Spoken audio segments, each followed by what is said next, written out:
Partial repossession എന്ന് പറഞ്ഞു കഴിഞ്ഞാൽ നമ്മൾ ഒരു അസറ്റ് വിറ്റു, നമ്മളിപ്പോ ഫോർ എക്സാമ്പിൾ 2 or 3 അസറ്റ് വിറ്റു.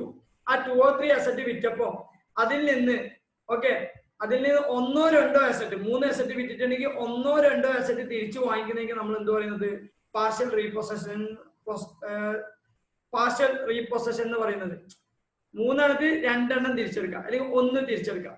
ഇനി അതിന്റെ അക്കൗണ്ടിങ്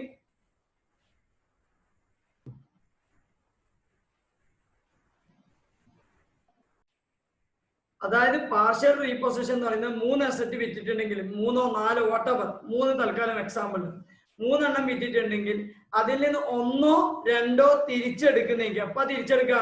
അതായത് ഹയർ പർച്ചേസർ ഏതെങ്കിലും ഒരു ഇൻസ്റ്റാൾമെന്റ് പേ ചെയ്തിട്ടില്ലെങ്കിൽ തിരിച്ചെടുക്കുന്നെങ്കിൽ നമ്മൾ എന്താ പറയാ പാർഷ്യൽ റീപൊസഷൻ എന്ന് പറയുന്നത്.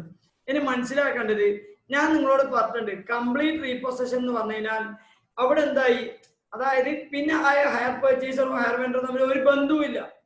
ഞാൻ നിങ്ങളോട് പറഞ്ഞിട്ടുണ്ട് ചിലപ്പോൾ മൈൻഡ് ആക്കുക വരെ ചെയ്യൂല. അത് എന്തുകൊണ്ട് അങ്ങനെ ഞാൻ പറഞ്ഞതെന്ന് വെച്ചാൽ കംപ്ലീറ്റ് റീപൊസഷൻ കഴിഞ്ഞ് കഴിഞ്ഞാൽ പിന്നെ ഹയർ പർച്ചേസർ പൈസ കൊടുക്കൂല, അല്ലെങ്കിൽ ഹയർ പർച്ചേസറിന്റെ പൈസ കിട്ടുകയും ചെയ്യില്ല. അതേപോലെ ഹയർ വെണ്ടറിന്റെ പൈസ കിട്ടൂല, പൈസ കൊടുക്കൂല. ഇതാണ് ട്രാൻസാക്ഷൻ അവിടെ സംഭവിക്കുന്നത്. ബട്ട് പാർഷ്യൽ റീപൊസഷൻ ആണെങ്കിൽ പാർഷ്യൽ റീപൊസഷൻ കഴിഞ്ഞ് കഴിഞ്ഞാൽ സ്റ്റിൽ ഹയർ വെണ്ടറെ ഒരു ഗുഡ്സ് ആരുടെ കയ്യിലുണ്ടാവും, ഹയർ പർച്ചേസറുടെ കയ്യിലുണ്ടാവും. എന്നിട്ട് എന്ത് ചെയ്യും, എന്തെങ്കിലും ബാലൻസ് എമൗണ്ട് ഉണ്ടെങ്കിൽ അത് പേ ചെയ്യും. എന്തെങ്കിലും ബാലൻസ് എമൗണ്ട് ഉണ്ടെങ്കിൽ അത് പേ ചെയ്യും. എന്തെങ്കിലും ബാലൻസ് എമൗണ്ട് ഉണ്ടെങ്കിൽ ഹയർ പർച്ചേസർ എന്ത് ചെയ്യണം, ഹയർ വെണ്ടറിന് പേ ചെയ്യണം. അതായത് ഇവിടെ ബന്ധം കഴിയുന്നില്ല. 3 അസറ്റിൽ 2 അസറ്റ് റീപൊസസ് ചെയ്ത ഒരസറ്റ്, ആ ഒരസറ്റിന്റെ നമ്മൾ എന്ത് ചെയ്യണം, ആ പൈസ കളക്ട് ചെയ്യണം, അല്ലെങ്കിൽ എന്ത് ചെയ്യും, പൈസ വാങ്ങിക്കണം. അതെങ്ങനെയെന്നുള്ളതല്ല നമ്മളിപ്പോ പഠിക്കാൻ പോകുന്നത്. വെയിറ്റ് ചെയ്യല്ലാതെ. ഓക്കെ ആണോ മക്കളെ ഇതുവരെ പറഞ്ഞത്? ശ്രദ്ധിക്കും. ഞാൻ ഹയർ പർച്ചേസർ ആണ്, എൻ്റെ കയ്യിൽ 3 അസറ്റ് ഉണ്ടായിട്ടുണ്ട്. ആ 3 അസറ്റിൽ 2 അസറ്റ് എന്ത് ചെയ്തു, ആ ഹയർ വെണ്ടർ എടുത്തു പോയി. ഹയർ വെണ്ടർ എടുത്തു പോയി. അതിനുശേഷം ഞാൻ ഇവിടെ ജേർണൽ എൻട്രി പാസ് ചെയ്യണം. ജേർണൽ എൻട്രി പാസ് ചെയ്യുമ്പോൾ ഒരു കാര്യം മനസ്സിലാക്കേണ്ടത്, ഇവിടെ ഞാൻ ഹയർ വെണ്ടറിന് കൊടുക്കാനുണ്ട്. അതേപോലെ എന്റെ അസറ്റിന് ഒരു വാല്യൂ ഉണ്ട്. ഞാൻ ഹയർ വെണ്ടറോട് പറയുന്നത്, ശ്രദ്ധിക്കുക എല്ലാവരും, ഒരു ക്വസ്റ്റ്യൻ, ഒരു എക്സാമ്പിൾ. Cash prize 3,12,000. വാങ്ങിക്കുമ്പോൾ എത്ര പ്രൈസ്? 3,12,000 cash prize. ഡിപ്രീസിയേഷൻ 20%. നിങ്ങൾ ഫസ്റ്റ് ഇയറിൽ ഡിപ്രീസിയേഷൻ ചാർജ് ചെയ്ത് 3,12,000 മേലെ 20%. 62,500 ചാർജ് ചെയ്ത ബാലൻസ് വരും 2,50,000. അതിന്റെ 20% കുറച്ച് നിങ്ങൾക്ക് ബാലൻസ് കിട്ടും 2 lakhs. തേർഡ് ഇയറിന്റെ സ്റ്റാർട്ടിങ്ങിൽ നിങ്ങളുടെ ബാലൻസ് കിട്ടും 2 lakhs. അതേപോലെ ഹയർ വെണ്ടറിന്റെ ബാലൻസ് ബൈ ചാൻസ് എങ്ങനെയോ ആയിട്ട് എത്രയായിട്ടുണ്ട്? 1,50,000. എത്രയായിട്ടുണ്ട്? 1,50,000. 10% ഇൻട്രസ്റ്റ് റേറ്റ് എന്ന് വിചാരിക്കും. ഇൻട്രസ്റ്റിന്റെ ഡ്യൂ ചെയ്തു 15,000. ഇപ്പൊ നമ്മൾ കൊടുക്കാനുള്ളത് ഹയർ വെണ്ടറിന് 1,65,000. നമ്മുടെ അസറ്റിന്റെ വാല്യൂ ഡിപ്രീസിയേഷൻ 40,000 അടുത്ത കൊല്ലത്ത് നമ്മൾ എന്ത് ചെയ്തു, ചാർജ് ചെയ്തു. ഇപ്പൊ നമുക്ക് കിട്ടാനുള്ളത് അല്ലെങ്കിൽ അസറ്റിന്റെ വാല്യൂ 1,60,000. ഹയർ വെണ്ടർ എത്ര തരാനുള്ളത്? 1,65,000. അയാൾ ഇൻസ്റ്റാൾമെന്റ് പേ ചെയ്യണം. ആ ടൈമാണ് അയാളുടെ പൈസക്ക് ഒരു പ്രശ്നം വരുന്നത്. അയാൾ എന്ത് ചെയ്തു, ഇൻസ്റ്റാൾമെന്റ് പേ ചെയ്തിട്ടില്ല.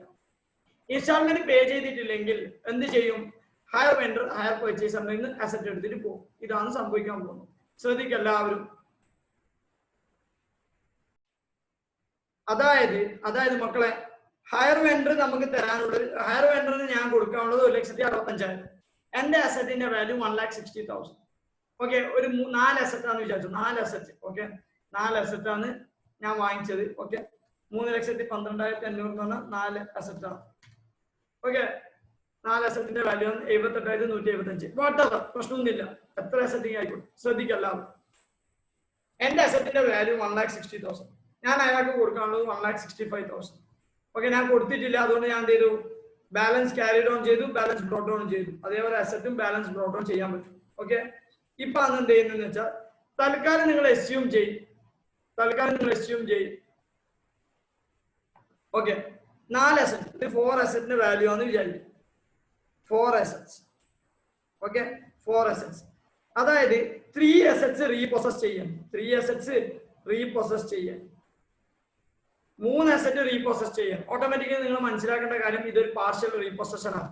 സർ 3,12,000 എന്ന് പറയുന്നത് 4 അസറ്റിന്റെ വാല്യൂ ആണെങ്കിൽ ഓക്കെ, ഒരു അസറ്റിന്റെ വാല്യൂ എത്രയാ? 78,125. എത്രയാണ്? 78,125. എങ്ങനെ കിട്ടിയത്? 3,12,500 ഡിവൈഡഡ് ബൈ 4. 3,12,500 divided by 4. മക്കളെ ബേസ് അതായത് 78,125 റുപ്പീസ് ആണ് നമ്മുടെ അസറ്റിന്റെ വാല്യൂ. 1 അസറ്റിന്റെ വാല്യൂ. 4 അസറ്റ്സ് ആണ് ഉള്ളത്. 4 അസറ്റ്, അതിൽ 3 അസറ്റ്സ് റീപ്രോസസ് ചെയ്തു. മക്കൾ ഒരു കാര്യം മനസ്സിലാക്കേണ്ടത്, 3 അസറ്റ്സിന്റെ വാല്യൂ അല്ലെങ്കിൽ 4 അസറ്റ്സിന്റെ വാല്യൂ 3 കൊല്ലം കഴിഞ്ഞതിന് ശേഷം 1,60,60,000 രൂപ. അയാൾക്ക് നമ്മൾ കൊടുക്കാനുള്ളത് 1,65,000 രൂപ. ഒരു കാര്യം മനസ്സിലാക്കേണ്ടത്, ഈ 1,60,60,000 രൂപ എന്ന് പറയുന്നത് എന്റെ വാല്യൂ ആണ്. എന്റെ 4 അസറ്റിന്റെ വാല്യൂ ആണ് എന്ത്? 1,60,60,000 രൂപ. ഞാൻ അയാൾക്ക് കൊടുക്കാനുള്ളത് 1,65,000 രൂപ. അത് അയാൾ സമ്മതിക്കും. 1,65,000 രൂപ അയാൾക്ക് കിട്ടാനുണ്ട്. എന്റെ അസറ്റിന്റെ വാല്യൂ എത്ര? 1,60,60,000 രൂപ. 4 അസറ്റിന്റെ വാല്യൂ. അത് എന്റെ വാല്യൂ മക്കളെ. ഞാൻ യൂസ് ചെയ്തത് റഫ് യൂസ് ആണെന്ന് വിചാരിക്കും. എന്റെ യൂസേജ് റഫ് യൂസ് ആണെന്ന് വിചാരിക്കും. അങ്ങനെയാണെങ്കിൽ അയാളെ ഈ വാല്യൂവിന് സമ്മതിക്കണം നിർബന്ധില്ല. കാരണം ഈ 1,60,60,000 രൂപന്റെ asset hire purchaser hire vendor എടുത്തു കഴിഞ്ഞാൽ അയാൾ വിൽക്കുമ്പോൾ 1,60,60,000 കിട്ടൂല. കാരണം മക്കളെ, അക്കൗണ്ടിങ്ങിൽ ഡിപ്രീസിയേഷൻ എന്ന് പറയുന്നത് ജസ്റ്റ് നമ്മൾ എന്തെങ്കിലും ഒരു straight line method, WDV method, അങ്ങനെ റിലേറ്റീവ് പോർഷൻ കാണിക്കുന്നതേ ഉള്ളൂ. അല്ലാണ്ട് ഇത് ആക്ച്വൽ വാല്യൂ എന്നല്ല. ഇന്നും മാർക്കറ്റിൽ കിട്ടുന്ന പൈസയല്ല 1,60,60,000 രൂപ. നമ്മൾ 20% ഡിപ്രീസിയേഷൻ ചാർജ് ചെയ്തുകൊണ്ട് കിട്ടുന്ന പൈസയാണ്. പറയുന്ന മനസ്സിലാകുന്നുണ്ടോ? അതായത് ഞാൻ റഫായിട്ട് എന്റെ ഫോർ എക്സാമ്പിൾ പിക്കപ്പ് വാൻ ആണെങ്കിൽ ഞാൻ റഫായിട്ട് എന്റെ പിക്കപ്പ് വാൻ യൂസ് ചെയ്തിട്ടുണ്ടെങ്കിൽ ഇപ്പൊ അത് വിൽക്കുമ്പോൾ ചിലപ്പോൾ 4 അസറ്റും കൂടി വിൽക്കുമ്പോൾ 1,20,000 രൂപ കിട്ടും.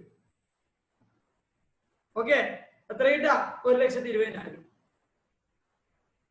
ശരിക്കും 1,20,000 രൂപ കിട്ടും. പക്ഷെ ബാലൻസ് ഷീറ്റ് എത്ര വാല്യൂ ഉള്ളത്? 1,60,000. അതുകൊണ്ട് തന്നെ ഹയർ പർച്ചേസർ പറയും എന്റെ അസറ്റിന്റെ വാല്യൂ 1,60,000.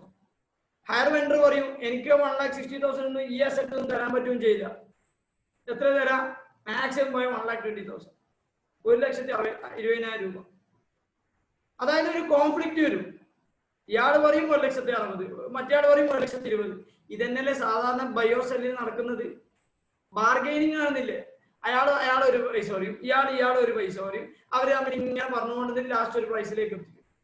ശരിയല്ല മക്കളെ? പ്രാക്ടിക്കലി നടക്കുന്ന കാര്യമല്ലേ? ഇപ്പൊ നമ്മളെല്ലാം ഒരു OLXന് ഒരു പ്രൊഡക്റ്റ് ഇട്ട് സെയിൽ ചെയ്യാൻ വേണ്ടിയിട്ട് പ്രൊഡക്റ്റ് ഇട്ടിട്ടുണ്ടെങ്കിൽ ഞാൻ ഇട്ടുകൊണ്ടുള്ള കഷ്ടപ്പാടോട് പറയുന്നതാണ്. ഫുള്ള് ബാർഗൈനിങ് ആണ്. നമ്മൾ പറയുന്ന പ്രൈസും അവര് പറയുന്ന പ്രൈസും തമ്മിൽ ഒരു ബന്ധം ഉണ്ടാവില്ല. ലാസ്റ്റ് എത്തുന്ന നടക്കുന്നുള്ള ഒരു പൈസയിലായിരിക്കും.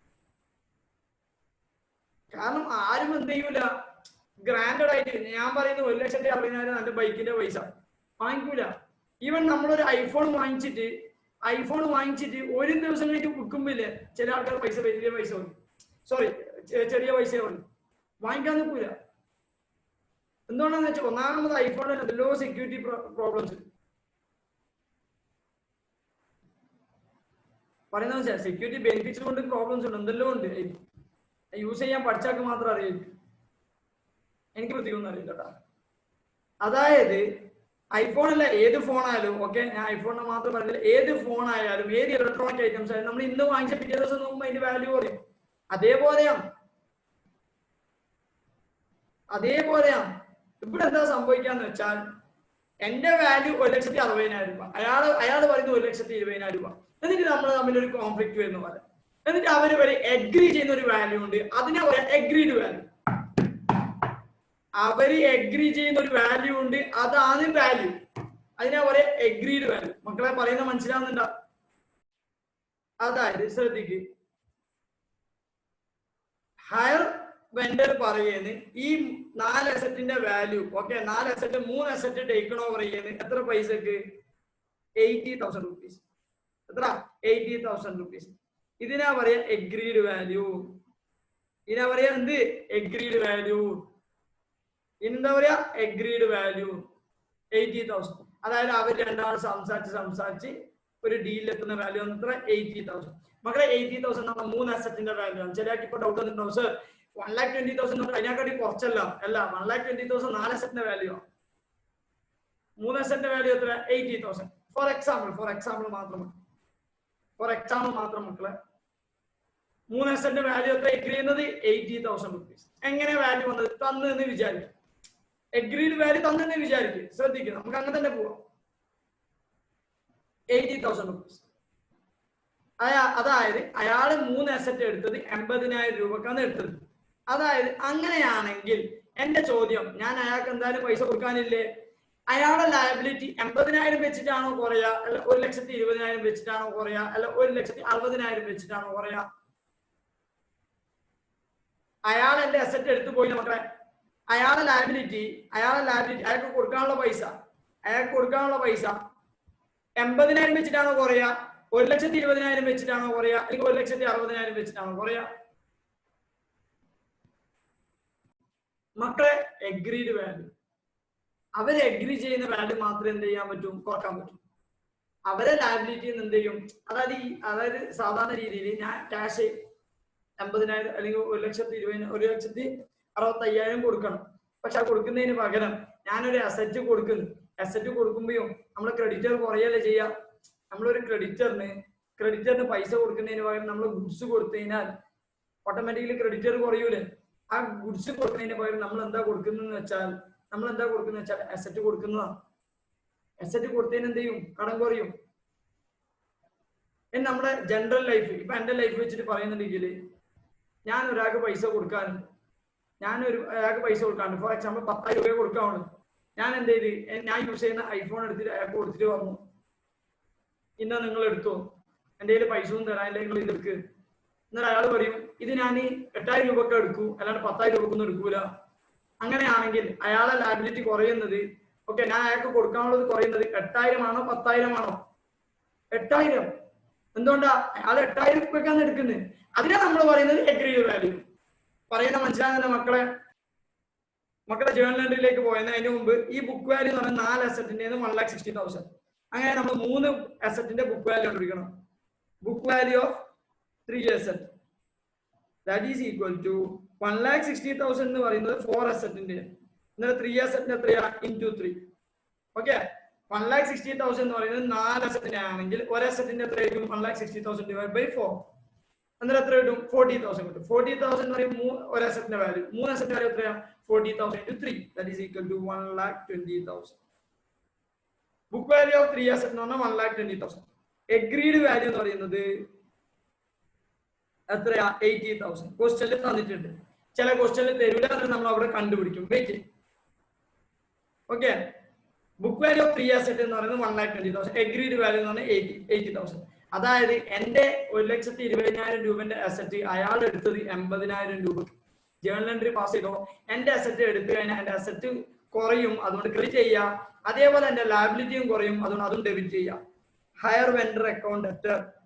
ഓക്കെ, അയാൾ എത്രയാണോ എടുക്കുന്നത് അതാണ് വാല്യൂ, എഗ്രീഡ് വാല്യൂ. എത്ര വാല്യൂവിനാണ് എടുക്കുന്നത് അത്രയാണ് കുറയും, അതുകൊണ്ട് എഗ്രീഡ് വാല്യൂ എത്രയാണ് 80,000. To asset account pickup and whatever. ഇവിടെ ബുക്ക് വാല്യൂ, കാരണം എന്റെ അസറ്റ് തീരും, എന്റെ അസറ്റ് ഫുൾ ആയിട്ട് എടുത്തു പോകുന്നില്ലേ, എന്നിട്ട് അസറ്റ് തീരും. ഓക്കെ, അവിടെ അസറ്റ് എത്ര ക്രെഡിറ്റ് ചെയ്യേണ്ടത് 1,20,000. അയാൾ എത്രയാണ് 80,000. എന്തുകൊണ്ടാ അയാൾ 80,000 എഗ്രി ചെയ്തത്? എന്റെ 1,20,000 അസറ്റ് പോയി. എല്ലാവരും നിങ്ങൾ പറയാൻ പറ്റുമോ ഈ 1,20,000 അസറ്റ് എടുത്താൽ പോരാ 80,000 അസറ്റ് എടുക്കാൻ പറ്റും? അങ്ങനെയൊന്നും പറയാൻ കഴിയില്ല. നമ്മൾ അസറ്റ് കൊടുത്തു 3 അസറ്റ്, അയാൾ എടുത്ത എത്ര പൈസക്ക് അത് 80,000. അതായത് ഡിഫറൻസ് എന്ന് പറയുന്നത് profit and loss account or loss on surrender account. Sir ഇതന്നെല്ലാം അവിടെയും ജേർണലിൽ പറഞ്ഞേ, അവിടെ നമ്മൾ എഗ്രീഡ് വാല്യൂ പറ്റില്ല, ഇവിടെ എഗ്രീഡ് വാല്യൂ പറഞ്ഞു, അത്രേ ഉള്ളൂ. Loss on surrender account debtor എത്രയാ 40,000 ബാലൻസിങ് ഫിഗർ. ഇവിടെ ഇമ്പോർട്ടന്റ് ആയിട്ടുള്ള ഒരു കാര്യം എന്ന് വെച്ചാൽ ബുക്ക് വാല്യൂ എടുക്കുമ്പോൾ റീപോസസ്ഡ് അസറ്റിന്റെ ബുക്ക് വാല്യൂ എടുക്കേണ്ടത്. ചില ആൾക്കാർ എന്ത് ചെയ്യുന്ന വെച്ചാൽ ഫുൾ അസറ്റിന്റെ ബുക്ക് വാല്യൂ എടുക്കും, അല്ല റീപോസസ്ഡ് അസറ്റിന്റെ ബുക്ക് വാല്യൂ എടുക്കാൻ പറ്റും. മക്കളെ ഇതാണ് repossession in the books of hire purchaser. ഇനി in the books of hire vendor എന്താണ്?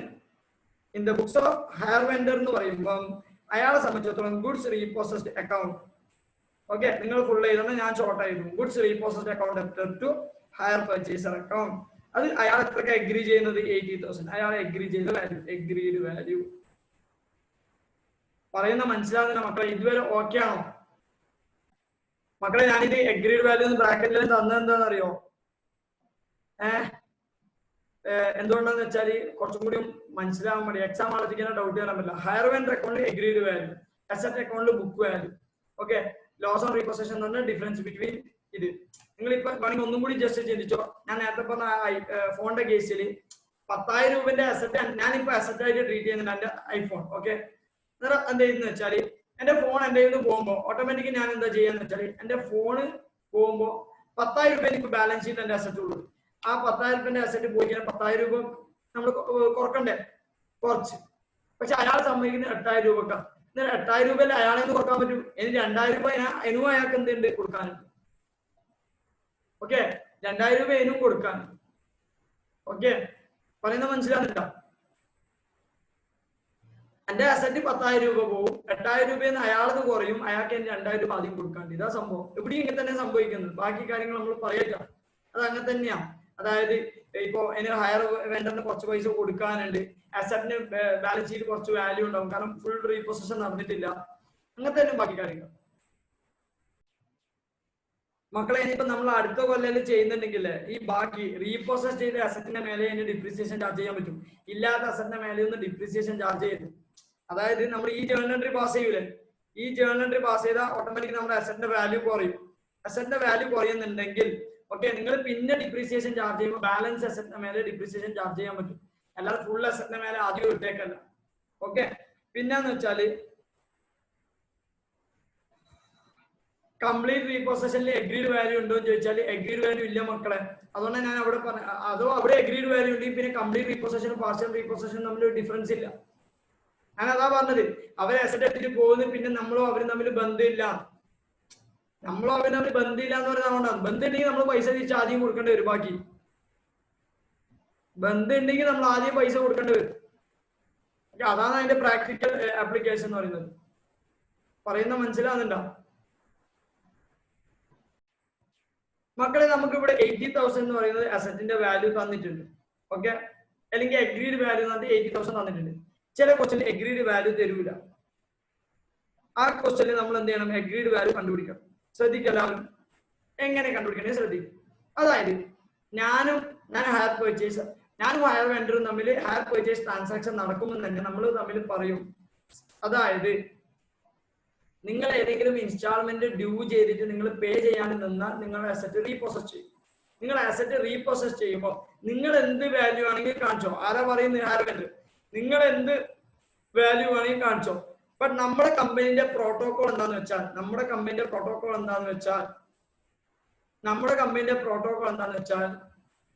30% ഡിപ്രീസിയേഷൻ ചാർജ് ചെയ്തു. നിങ്ങൾ 20 or 10 ചാർജ് ചെയ്തു, അതൊന്നും നമുക്കറിയേണ്ട ആവശ്യമില്ല.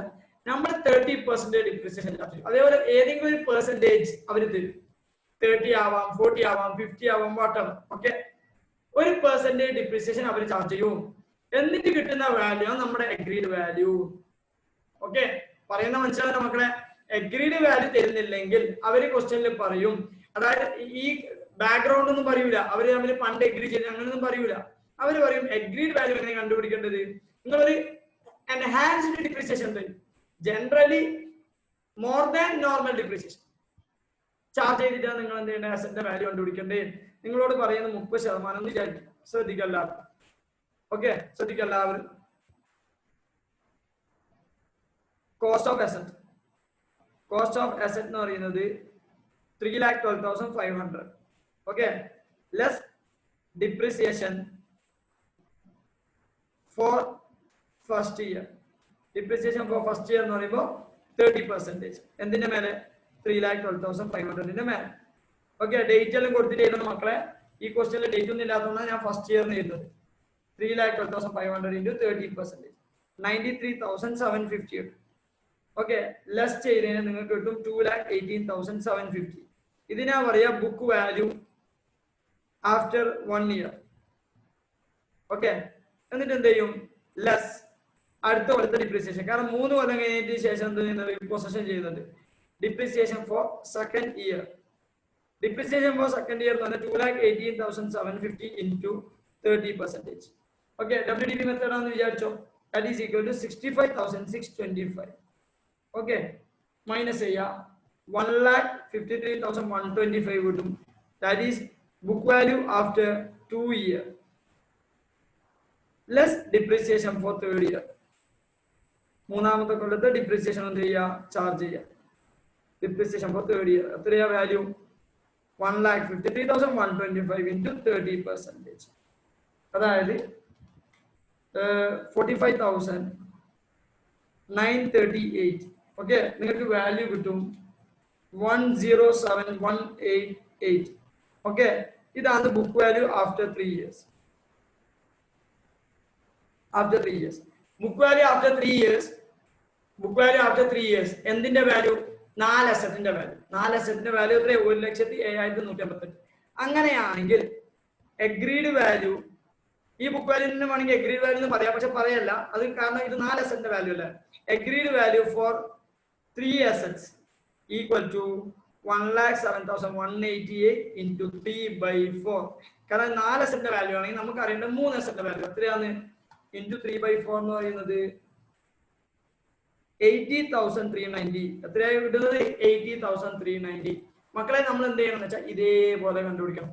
അതായത് ഒന്നുമില്ല, സാധാരണ നമ്മൾ അവിടെ ഡിപ്രീസിയേഷൻ ചാർജ് ചെയ്യുന്നുണ്ട്. ഓക്കെ, നമ്മൾ എന്ത് ചെയ്യണം എന്ന് വെച്ചാൽ ഇതിനൊരു വർക്കിംഗ് നോട്ട് പ്രിപ്പയർ ചെയ്യണം, എഗ്രീഡ് വാല്യൂ കണ്ടുപിടിക്കാൻ. എങ്ങനെ കണ്ടുപിടിക്കാം? നിങ്ങൾ എന്ത് ചെയ്യേണ്ടതെന്ന് വെച്ചാൽ നിങ്ങൾ എന്ത് ചെയ്യുക, അതായത് എൻഹാൻസ്ഡ് ഡിപ്രീസിയേഷൻ റേറ്റ് തന്നിട്ടുണ്ടാവും, അത് എന്ത് ചെയ്യുക, ഓരോ കൊല്ലവും കുറക്കാം. എത്ര കൊല്ലം വരെ? റീപ്രോസഷൻ നടക്കുന്ന കൊല്ലം വരെ എന്ത് ചെയ്യാം, ആ ഡിപ്രീസിയേഷൻ കുറച്ചിട്ട് നിങ്ങൾക്ക് കിട്ടുന്നതാണ് എഗ്രീഡ് വാല്യൂ. ഓക്കെ, ഇവിടെ നമുക്ക് എഗ്രീഡ് വാല്യൂ എന്ന് പറയുമ്പോൾ 80,390 കിട്ടി. നിങ്ങൾ എന്ത് ചെയ്യാം, ആ ജേർണൽ എൻട്രി പാസ് ചെയ്യാം. എന്താ journal entry? Hire vendor contract, loss on surrender contract to hire purchase, hire vendor, sorry, to asset. Okay, 80,390. രണ്ട് രീതിയിലാണ് നമ്മൾ എഗ്രീഡ് വാല്യൂ കണ്ടുപിടിക്കുക. ഒന്ന് ഡയറക്റ്റ് ആയിട്ട് തരും, രണ്ടാമത് എൻഹാൻസ്ഡ് ഡിപ്രീസിയേഷൻ റേറ്റ് തന്നിട്ടുണ്ടെങ്കിൽ കോസ്റ്റ് നമ്മൾ എന്ത് ചെയ്യുക, കുറക്കാം.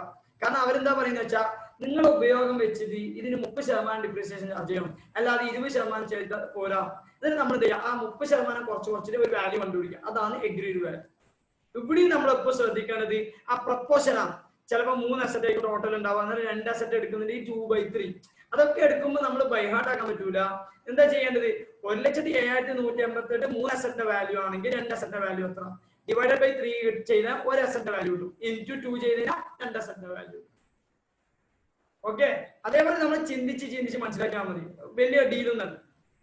മക്കളെ ഓക്കെ ആണ്? എല്ലാവരും ഒന്ന് റെസ്പോണ്ട് ചെയ്യും. മക്കളെ ഇത് വേണമെങ്കിൽ വേറെ രീതിയിൽ ഒന്നും കൂടി ചെയ്യാം. അതായത് എന്ന് വെച്ചാല് നമുക്കറിയാം 78,125 എന്ത് 3 അസറ്റിന്റെ വാല്യൂ, 1 അസറ്റിന്റെ value, sorry. Cost of 3 asset is equal to, നിങ്ങൾക്ക് ഏതാ കംഫർട്ടബിൾ അത് ചെയ്തു, 78,125 ഇൻറ്റു 3,12,500 ഡിവൈഡ് ബൈ 4 എന്ന് പറയുമ്പോൾ 78,125 ഇൻറ്റു 3. അന്നേരം 3 അസറ്റിന്റെ വാല്യൂ കിട്ടും. എത്രയാണ്? 2,34,375. ഓക്കെ, അതിൽ നിന്ന് നിങ്ങൾ എന്ത് ചെയ്യാം, 30% കുറക്കാം. ഓക്കെ, ഇൻറ്റു 30% കുറച്ച് കഴിഞ്ഞാൽ 70,312 കിട്ടും, 312.5 കിട്ടും. മൈനസ് ചെയ്ത് കഴിഞ്ഞാൽ 1,64,062.5 കിട്ടും. അങ്ങനെ ആദ്യം രണ്ടാമത്തെ കൊല്ലത്തെ ഡിപ്രീസിയേഷൻ ചാർജ് ചെയ്യുക. എത്രയാണ്? 30%, 49,218.75 കിട്ടും. അതും മൈനസ് ചെയ്യുക, നിങ്ങൾക്ക് വാല്യൂ കിട്ടും 1,14,843.75. ഞാൻ ആദ്യം മൂന്നാമത്തെ കൊല്ലത്തെ ഡിപ്രീസിയേഷൻ ചാർജ് ചെയ്യുക. That is 34,453.125. അതും നിങ്ങൾ മൈനസ് ചെയ്താൽ നിങ്ങൾക്ക് ഒരു ആൻസർ കിട്ടും 80,390. 80,390. അതായത് നിങ്ങൾക്ക് ഇവിടെ ഡയറക്റ്റ് കിട്ടുന്നത് 3 അസറ്റിന്റെ വാല്യൂ ആണ്. ഇവിടെ നിങ്ങൾക്ക് ഡയറക്റ്റ് കിട്ടുന്നത് 3 അസറ്റിന്റെ വാല്യൂ ആണ്. എന്തുകൊണ്ടാണ് 3 അസറ്റിന്റെ വാല്യൂ ഡയറക്റ്റ് കിട്ടുന്നത്? കാരണം നിങ്ങൾ ഇവിടെ 3 അസറ്റിന്റെ കോസ്റ്റ് എടുത്തിട്ടുള്ളൂ. 3 അസറ്റിന്റെ കോസ്റ്റ് എടുത്തതിന് 3 അസറ്റിന്റെ വാല്യൂ കിട്ടും. 4 അസറ്റിന്റെ വാല്യൂ എടുത്തിട്ട് നിങ്ങൾ അവിടെ പ്രപ്പോഷൻ ചെയ്യണം. പറയുന്ന മനസ്സിലാകുന്ന മക്കളെ ഒന്നൊന്ന് റെസ്പോണ്ട് ചെയ്താട്ടെ. മക്കളെ ഇൻട്രസ്റ്റ് എന്ന് പറയുന്ന സംഭവമില്ല. നമ്മൾ ഒരാളിൽ നിന്ന് ലോൺ എടുത്തിട്ട് 2 ദിവസം കഴിഞ്ഞിട്ട് പേ ചെയ്താലും ഇൻട്രസ്റ്റ് അടക്കണം, 3 ദിവസം കഴിഞ്ഞിട്ട് അടച്ചാലും ഇൻട്രസ്റ്റ് അടക്കണം. അത് ഇപ്പം മൈൻഡിൽ ഉണ്ടാവണം കേട്ടോ. അല്ലാണ്ട് നമ്മൾ എന്ത് ചെയ്യരുത്, അത് അറിയാത്ത കളി കളിക്കരുത്. ഇനിയിപ്പോ 3 മാസം കഴിഞ്ഞിട്ടാണെങ്കിൽ 3 മാസം കഴിഞ്ഞിട്ടും ഇൻട്രസ്റ്റ് നമ്മൾ പേ ചെയ്യണം. മാൻഡേറ്ററി എന്ന് ചോദിച്ചാൽ മാൻഡേറ്ററി ആണ്. ഓക്കെ, എല്ലാവരും ശ്രദ്ധിക്കുക. Okay, question number 16. Mr. Amar bought 6 scooters. 6 scooters. Okay. Now we test the question. Okay. 6 scooters from Banu on 1st April 2015 on the following terms. Down payment 3 lakhs. First installment payable at the end of first year, second year, third year. Okay. 1,65,000, 1,47,000, 47,000, 1,59,000. That's not a deal. Interest is charged at the rate of 10% per annum. Okay. Amar provides depreciation at 20% per annum on the diminishing balance method. Amar no Amar hire purchase. Okay. Nan. Example Nan. Okay. On 31st March 2018. Okay. 31st March 2018. 16, 17, 18. Amar failed to pay the third installment upon which Banu repossessed 2 scooters. 6 scooters, 2 scooters Banu repossessed. Okay. Banu agreed to leave the other 4 scooters with Amar and adjusted the value of repossessed goods against repossessed scooters against the amount due. Repossessed goods in the value in the paisa adjust the scooters taken over were valued on the basis of 30% depreciation per annum on written down value. This agreed value is hint 30% per annum. And an example is 30%. Sir, this question is just mind in the video. Okay. The depreciation, normal depreciation, 20%, enhanced depreciation. Enhanced depreciation is agreed value depreciation, 30%. On written down value, the balance amount remaining in the vendor's account after the above adjustment was paid by Amar after 5 months with interest at 15% per annum. That is, Amar and the value adjusted. Pin a baki Kurkan. Number an example, Papai Ruben Kurkan, a tie Ruben, a tie Ruben cover in the phone. Baki and I would find and I and the Anji masterization page, and a page with the interest at 15% per annum. Tala interest rate 15%. Can default on I. Okay. But and I don't know any random want to put area value. Okay. Banu incurred repairing expenses of 15,000 on repossessed scooter and sold scooters for 1,05,000 on 25th April. Ignore that. Okay. You are required to calculate the cash price of the scooters and interest paid with each installment. Okay, that's the first one.